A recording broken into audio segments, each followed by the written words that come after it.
હું છું નિખિલ અને મારી સાથે છે નરોત્તમ. અમે ભાવનગરથી કરી રહ્યા છીએ સંપૂર્ણ ભારતની યાત્રા અમારા બાઇક વડે, જેમાં આપણે વહેલી સવારે શિલીગુડીથી આપણી બાઇક રેડી કરીને નીકળી ગયા ઝારખંડના ડિસ્ટ્રિક્ટ પાકુર તરફ. રસ્તામાં જોયું તો આપણું આર્ટિકલ છપાણું હતું ન્યૂઝપેપરમાં અને ન્યૂઝપેપરનું આર્ટિકલ વાંચતા વાંચતા આપણી સનસેક્સની પોઝિશનમાં 18,900નું પ્રોફિટ બુક કરીને નીકળી ગયા આગળ પાકુર તરફ. કન્ટિન્યુ 270 કિલોમીટર ડ્રાઈવ કરીને આપણે એન્ટર થઈ ગયા ઝારખંડ અને પહોંચી ગયા પાકુર.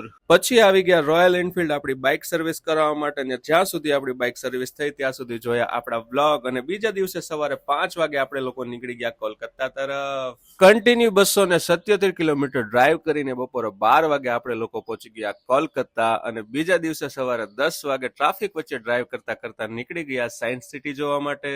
સાયન્સ સિટી આવીને રિફ્લેક્શન સ્ક્રીનની સામે કરવા લાગ્યા ટાઈમ પાસ, ને ટાઈમ પાસ કરતા કરી લીધો સનસેક્સમાં એક ટ્રેડ અને કરી લીધું પ્રોફિટ કરીને નીકળી ગયા 3D શો જોવા માટે. સાયન્સ સિટી થી બહાર આવીને નીકળી ગયા ઇન્ડિયાના સૌથી ફેમસ કચોડી વાળાની કચોડી ખાવા માટે, બટ ત્યાં આવીને ના જોવા મળી કચોડી અને ના જોવા મળ્યો કચોડી વાળો. પછી શું, હાવડા બ્રિજ પર આપણી બાઇક ડ્રાઈવ કરીને નરોત્તમના ફ્રેન્ડ જે કોલકાતામાં આર્મી બેઝમાં રહેશે પહોંચી ગયા એમને મળવા માટે.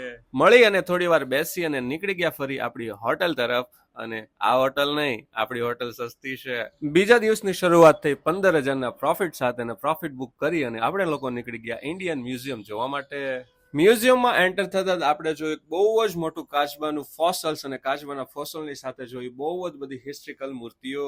જો કે વિડીયો રેકોર્ડ કરવા અલાઉ નહોતા, પણ થોડી જગ્યાએ રેકોર્ડ કરી અને પરત નીકળી ગયા બહાર આવીને જોયું તો આ લોકો દેશની પ્રોબ્લેમો સાઈડમાં રાખીને ફિલિસ્તીન માટે પ્રોટેસ્ટ કરતા હતા. મૂર્ખાઈ. પછી શું, પોલિટિકલી સ્ટન્ટ જોઈ આપણે લોકો પહોંચી ગયા વિક્ટોરિયા મેમોરિયલ જોવા માટે. ત્યાં મેં જોઈ અત્યાર સુધીની સૌથી મોટી વોલ પેન્ટિંગ, અને પેન્ટિંગ જોઈને આપણે આવી ગયા સેન્ટર ગુંબદમાં. અને ગુંબદમાં આવીને મારા મોઢામાંથી બસ એટલું જ નીકળ્યું, વાહ.